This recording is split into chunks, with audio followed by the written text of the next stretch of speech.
ulam namin. Paksiw. Magpapaksiw daw kami ng turingan.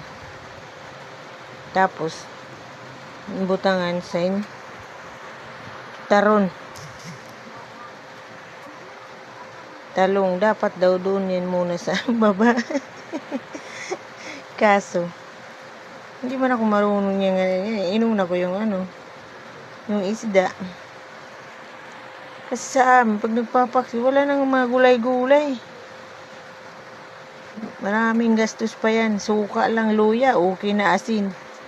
Ito, ang dami pang Kaya, dyan na lang siya sa taas. Kasi, mamaya kasi ano pa nabili ng luya. Kalimutan pa yung luya.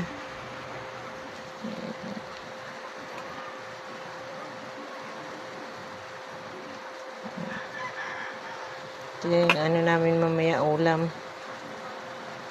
Ginataang paksiw na may gata na isda.